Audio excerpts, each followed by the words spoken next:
Hey guys, what's going on? It's Eli, once again joining me reviewing Monsters at Work, part two, the part two review of Monsters at Work, Elijah Goring. Thanks, What's up? thanks for joining in part two. Anytime. Yeah, so we are now reviewing episodes 3 and 4, and I thought that these recent episodes of Monsters at Work, episode 3, The Damaged Room, and episode 4, The Big Wazowskis. Now in episode 3, this has to do, baseball is involved in this. In the beginning of the episode, we of course have the other monsters that I forgot to mention in part 1. We got Fungus, we got Phlegm, we've got Roz's twin sister, Rose. We also got the appearance of Tyler's mom, only in one episode. In fact, there was a deleted scene, I remember, that is actually on YouTube, on Disney Plus's YouTube channel. I checked it out, and John Ratzenberger, he voices Tyler's dad, so that's cool. And it's actually, the deleted scene is where Tyler is graduating for Monsters University.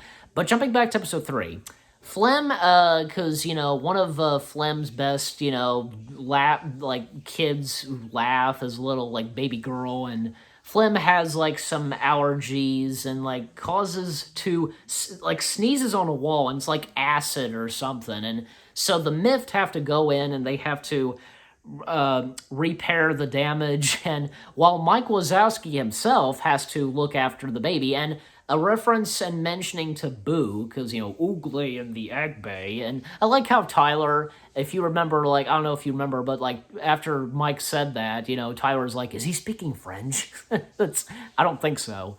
But, also, yeah, because baseball, as I mentioned, baseball being involved, because Sully got tickets to this baseball game, and Mike, insists on going. He brings, yeah, Mike named the baby Snort. I think Snort. Yeah. It was Snort, yeah. Yeah, Snort. Thank you.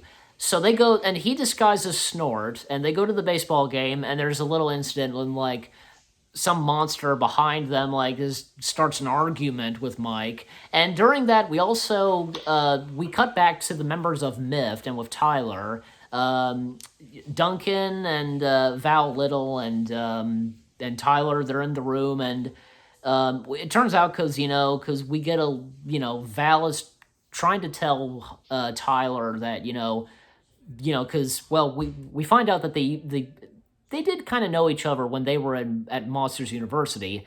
And there's one funny scene where they accidentally, it's Tyler, because he kicks a soccer ball and it causes the door to turn off, and they're stuck in the human world. And so there's one scene where the baby's parents come in, and Duncan, he pretends to be the baby, but he talks. You don't expect that. That's unexpected. It's funny, and the parents buy it. Just it works.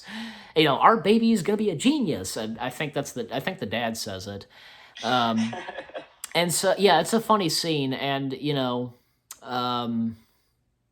and just to fast forward, because the room is repaired, and oh yeah, another monster I forgot to mention. It's Cutter, yeah, with the crab legs. One of the other members of Mift, and there was another monster too of Mift, and now is on the laugh floor, Banana Bread.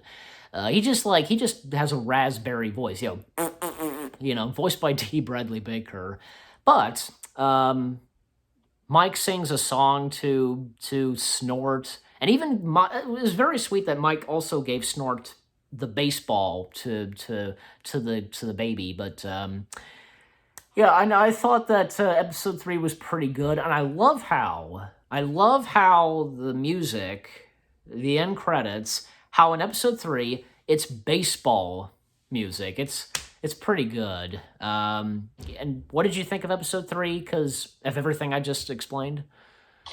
Oh man, yeah. I feel like I liked the episode. It was pretty good, but I thought the incident. I think Tyler pretty much kicked the soccer ball by accident. Yeah.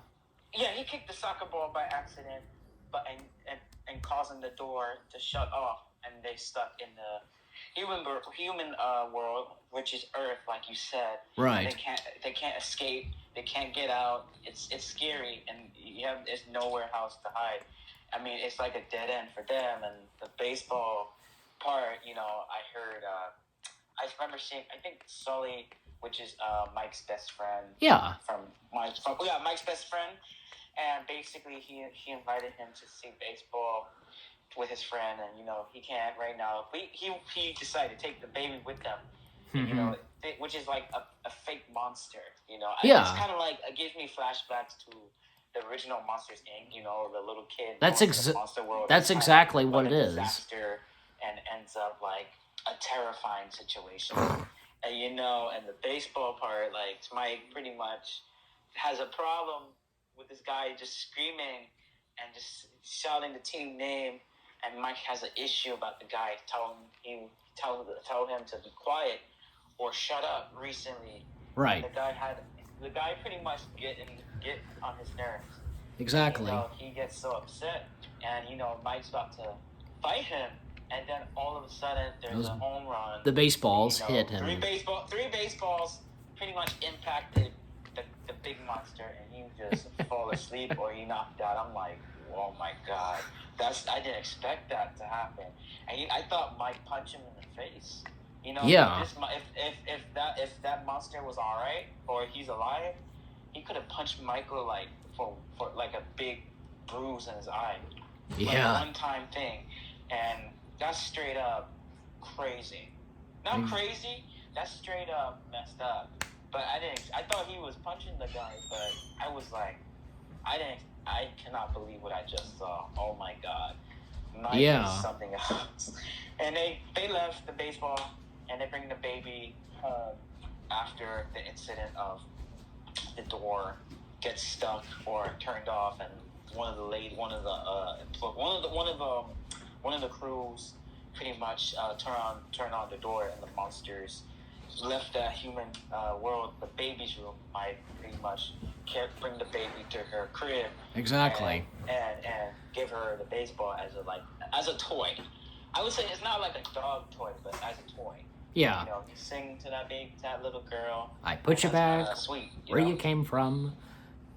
And one thing I forgot to tell you, I was surprised that two monsters they sound like surfer dudes. They act like idiots, but they're from the original movie and also the series. Needleman and Smitty. Yeah. Yes, I'm surprised. Yeah. Well, okay. Now jumping to episode 4, which is the Big Wazowskis, and clearly because the name of it, it's a nod to a film that John Goodman and Steve Buscemi, who voiced Randall, they were in Big Lebowski. Big Lebowski. Correct. And in this one, because this is set entirely of bowling, and Mike's competitor, Gary, and God, I forget what this guy's name is, but for me it's a bit difficult to pronounce his name, but he's a well-known comedian. He voices Gary, another one-eyed monster like Mike, but he's blue, and no, go ahead. I'm sorry. It sounds like his brother, or cousin, or twin, I don't think it's real. I don't think they established it. From what I can tell, he's just a competitor or just somebody that gets Mike on his nerves or something. And yeah, exactly. And so there's like a bowling tournament, and against Gary, and this also has to do with paperwork, basically. And another thing to go with it, with a bet or deal or whatever, is like, say, I think like Mike or either Gary, whichever one wins, like would become butler. And this also has to do something with Harryhausen's. Oh yeah, because I forgot to mention, in episode 1, it was established that Mike and Sully, they got banned from Harryhausen's for life, obviously after what happened to them in Monsters, Inc. But it turns out that in episode 4, the ban was lifted. Like, I guess Mike and Sully, they're no longer banned. And kind of a bit of a touching and sad moment where, like, Tyler kind of hurt the members of MIFT. He hurt their feelings or something. That's That sounds vulnerable. Yeah. And do you remember this one character from Monsters University who goes, I can't be late on the first day? And he's like that snail that runs. The same snail, the slow snail. The slow snail played by Bill Hader. Yeah, and he's trying to run and such. Well, he appears again, and his part is seen as hilarious because he's trying to run and throw and toss the bowling ball, but because knowing him, and we jump cut to say it's nighttime and then it's morning. 'Cause, man, and when he does finally throw the bowling ball, and because the big Wazowskis won, he strikes all 10 pins. It's funny. That's kind of weird. Yeah, that's kind of cheating too. Yeah. Another case. Another scenario. Well, going back and watching that episode, you'll see. And also Needham and Smitty, because their part in episode 4, they're kind of the announcers. The winners are the big Wazowskis, and it turns out because we find out because it's a tie between the Big Wazowskis and Gary's team, and last scene is where instead of Mike and Celia, it's Mike and Gary. They're at Harryhausen's, and we also, I think this is going to be in every episode where one last we cut to the sequence, Mike's School of Laughter or something, teaching his students about something, and right. in episode 4, teaching them about the whoopee cushion or whatever, and they don't, and he doesn't realize until he sits on it. That's what's supposed to happen. You're supposed to sit on the whoopee cushion. And I couldn't even tell what kind of music was. I'm not really sure because the music because in episode. In episode 3, the Monsters Inc., the music that was playing at the end credits, it was baseball-themed music. But I really can't tell what type of music is playing, the Monsters Inc. theme in episode 4. I don't know, but I think my mom kind of said something about that. I can't remember. But, I even forgot to mention this. You realize that the opening credits, the intro to the to Monsters at Work, it's like a chorus, there's a name to it. I can't remember. This group or something singing. It's actually, I think it's actually pretty good. But overall, because what did you think of episode 4? Because again, as we record this, you had watched it a while ago. Yeah, I watched the last 3 episodes. I think episode 2, 3, and 4. Correct. I finished all 3 of them. Right. So I'm sorry, I didn't mean to cut you off. Well, I was just going to ask what did you think of episode 4? Oh man, that was a good question. Pretty good, very decent, very low key. I like the idea of the big Wazowski. The big Wazowskis. The big Wazowskis, right? Yes.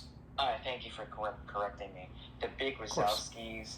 It sounds like the Big Lebowskis or something, but I never saw the movie. But I ain't gonna lie, that was a good movie. Yeah, but that is Moore and Jeff Bridges. But anyway, yes. Back to the conversation. Man, it's sad that Gary pretty much. I know we talked about the last episode, but I think Gary pretty much got on Mike's nerves. Yes. I feel like Mike gets pissed off a little bit. Yeah. Frustrated. It feels like an NBA game, trash talking to Mike, and sports in general. But I feel like the 4th episode was pretty good, Right. I mean, they could have had a better team, not like this corny, crappy, godforsaken team, and like a professional team. It could have been for the bowling part, it could have had more crowds, and get to win like a bowling contest. You have to win I don't know what the price $250,000 or something. Yeah. Or a new car or a new TV or a new laptop, whatever. But in game shows they win all this type of money. Family Feud. If you win a lot of money, that's that's a challenging situation. That in the game shows, it's very hard and challenging to win that types of money. Yeah. And like over budget or over amount. Like I would say like $4,000, and like or any money like that. But that's kind of challenging to beat, and that's kind of challenging to win that type of amount with a massive money. And it's just game shows in general. Like Price is Right, the yeah, I'm right. The Price is Right, the $1,000 pyramid, um, and also Family Feud. And Yep. I think that's about it. And who wants to be a millionaire? Also, Exactly. That's kind of challenging, and I mean, if it could have been better that Tyler has like a better team, like a professional team, Yeah. like straight up professional, and like better bowlers than his crew, his work crew, I would say. Yeah. But I'm proud of him as the captain, but he's a good captain. Yeah. And it's cool because even in Monsters Incorporated, the factory has its own bowling tournament, bowling alley, that is. Who knows what else the factory could have? Like, okay, we know they have a bowling alley. What else? It's like, oh, let's see the cafeteria. That'd be something. Probably so. We'll see. But or a movie room, like an auditorium or something. Oh boy, wouldn't that be something? Or a movie theater. Yeah, exactly. I know what you're saying. Yeah, I know a cafeteria. I'm thinking another idea, or a video game room. Yeah, because I think it's obvious. Like the factory is quite big, so there could be anything in there. Yeah. I don't know how these monsters are gonna get paid. That's what I'm thinking. Like they're gonna make like a lot of money from doing this, from making kids scared or go like door to door. They're trying to for example, making kids laugh. I don't mean to cut you off, but I was gonna say this to you, man. About this job, this Monsters Inc. factory, the monsters pretty much terrorizing kids to door, and that's like their job, just to fill up the bottle. And it's kind of it's a big platform, but in fact, it is a massive platform. I would say big, but massive, whatever. It's a massive platform, but I mean, if I had to work there, that's kind of challenging. I would do like the bottles, just filling up the bottles. 1, 2, 3, 4, 5, 6, 7, 8, 9, 10 bottles. And if you scare a child, that's kind of like maybe you fill up the bottle. I know I saw the first movie, and if it was a real job, I would work as the bottle guy, just to fill up bottles and give away to somebody else or whatever. Yes. But anyway, it's a big place, and I don't know how they're gonna get paid, and that's what I'm thinking. I wish they get paid, like a check or something. Yeah, I'm sure they do. But overall, so part 2 of episodes 3 and 4, episode 3, The Damaged Room, episode 4, The Big Wazowskis, they were pretty good, and until part 3 of episodes 5 and 6, can't wait to see. But yeah, I gotta watch that. Yeah, I gotta binge watch that show now. But I've been binge watching that show because I have nothing else to watch on Disney Plus. But I was planning on watching Falcon and the Winter Soldier. Oh yeah. Showtime's Penny Dreadful, City of Angels with Nathan Lane. That's on my list actually. Okay. Well, anyways, yeah, Nathan Lane. But anyways, so thank you once again, Elijah, for joining me reviewing, joining me review for part 2 of Monsters at Work, and until part 3. So. My pleasure. Yes, and yep. So until part 3, episodes 5 and 6. Can't wait. And again, thank you again for Elijah for joining me. And until part 3, we hope you enjoyed our part 2 of our review of Monsters at Work. And until part 3, we'll see you guys in the next video/review video. Take care and peace out. And stay safe. Yep, stay safe.